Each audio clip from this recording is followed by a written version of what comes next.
आजकल एक बड़ी हेडलाइन चल रही है कि रूस से आए हुए सस्ते तेल की बदौलत भारतीय कंपनियों ने बम्पर $10.5 बिलियन मतलब 900 अरब रुपए के करीब करीब की बचत की। अब सवाल यह है कि इसमें आपको क्या मिला? क्या आपके पेट्रोल और डीजल के दाम कम हुए? और उसका जवाब तो हम भी जानते हैं कि वो ना है। तो समझना जरूरी है कि तेल का खेल चल क्या रहा है। तो सबसे पहले दो चीजें समझ लीजिए।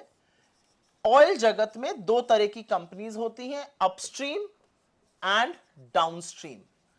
अपस्ट्रीम कंपनीज होती हैं जैसे कि ओएनजीसी, ऑयल इंडिया, रिलायंस भी अपस्ट्रीम कंपनी है।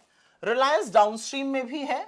इसके अलावा आईओसी, एचपीसीएल, बीपीसीएल, ये डाउनस्ट्रीम कंपनीज होती हैं। ये जो कंपनीज हैं, अपस्ट्रीम कंपनीज जो हैं, ये तेल खोजती हैं, ये एक्सप्लोरेशन करती हैं, सी में, लैंड में, हिल्स पे ये तेल खोजने का काम करती हैं। जो तेल कच्चा आता है उसको प्रोसेस करने का, उसको रिफाइन करने का काम ये कंपनीज करती है। ये बाजार में तेल बेचती हैं। ये तेल पेट्रोल बनता है, डीजल बनता है, एटीएफ बनता है, जो एविएशन फ्यूल होता है, ये काम ये कंपनीज करती हैं। अब आगे की बात सुन लीजिए। हिंदुस्तान में आपको पता है कि करीब करीब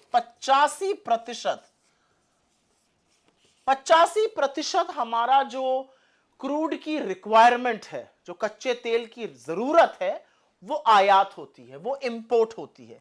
और यह आंकड़ा नरेंद्र मोदी जी के प्रधानमंत्री बनने के बाद और बढ़ा है, क्योंकि देश में एक्सप्लोरेशन घटा है।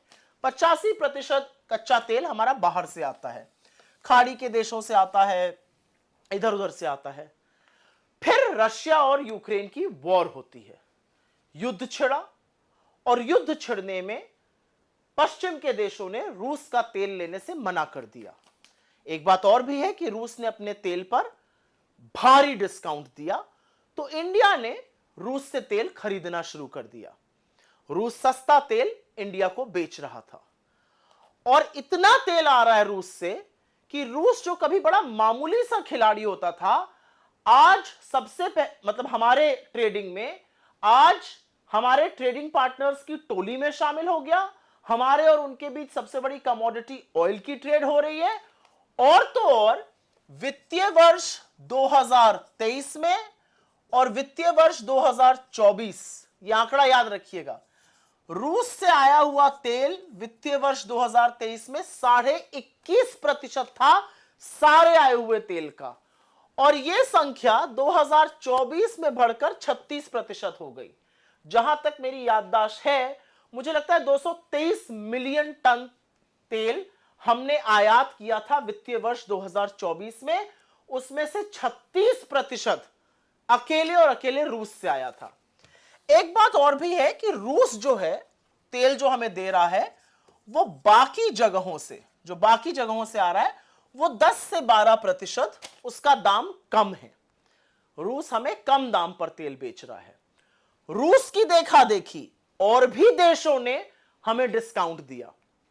ईरान ने दिया, सऊदी अरेबिया ने दिया, जहां से हमारे जो ट्रेडिशनल हमारे सप्लायर्स रहे हैं कच्चे तेल के, उन्होंने भी डिस्काउंट दिया। अब आप ये सोचेंगे कि 10 से 12% अगर दाम कम आ रहा है तो इसका फायदा किसको पहुंच रहा है? क्योंकि आपको तो नहीं पहुंच रहा है, आप तो अभी भी पेट्रोल और डीजल के वही दाम दे रहे हैं।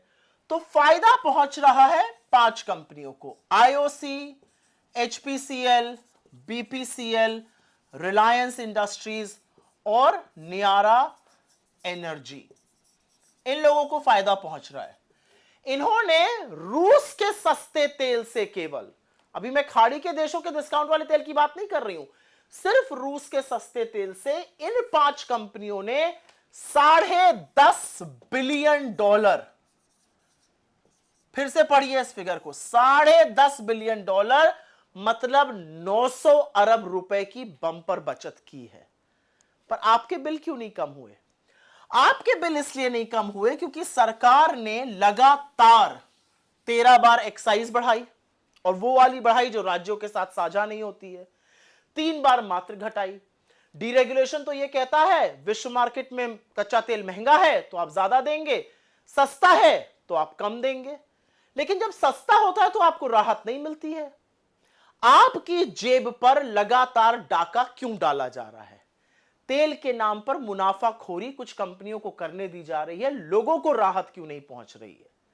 सरकार क्यों मिडिल क्लास को, पेट्रोल डीजल यूज करने वालों को दुधारू गाय समझकर उनका शोषण करती है? यह मुनाफाखोरी नहीं तो और क्या है? यह आपकी जेब पर डाका नहीं तो और क्या है? रूस से सस्ते तेल में लोगों ने बचत की $10.5 बिलियन, 900 अरब रुपए की।